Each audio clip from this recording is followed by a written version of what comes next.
Every week, central bank decides what the current exchange rate to the US dollar is. So they control basically everything. My mum was diagnosed with cancer. It was getting pretty desperate, and I was saying to my parents we should try the cannabis oil.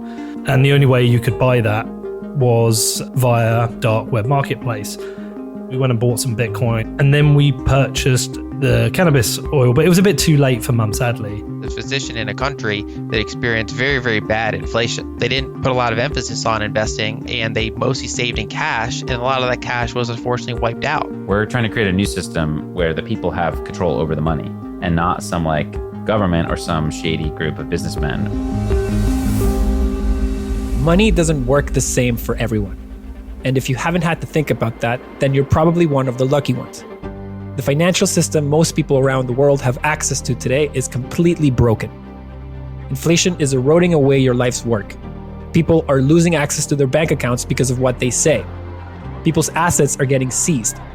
It feels like you're using someone else's money and not your own. I grew up in Venezuela, where I saw authoritarianism and hyperinflation destroy what we call home. But they couldn't take everything from us because of Bitcoin. We found it in 2015 when my brother started mining it, and soon after, the rest of my family was mining it too. Quickly, we were also helping others. But it wasn't too long until the regime set its crosshairs on Bitcoin miners. And that's when my family and I had no choice but to flee. But we were able to use our wealth and build a new life, all thanks to Bitcoin. I'm Mauricio Di Bartolomeo, co-founder and CSO of Ledn, and welcome to Season 2 of Because of Bitcoin. Join me as we uncover some of the most inspiring stories of how this technology is already changing people's lives for the better. You'll get to hear from freedom fighters and technologists alike.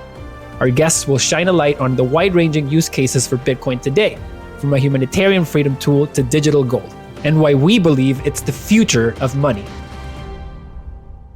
It's not a get-rich-quick scheme. It's a not-get-poor-quick scheme. It's a preserving value, preserving your wealth for future generations. That's how it's changed my life. I was just sold on Bitcoin being just this core piece of the human rights struggle.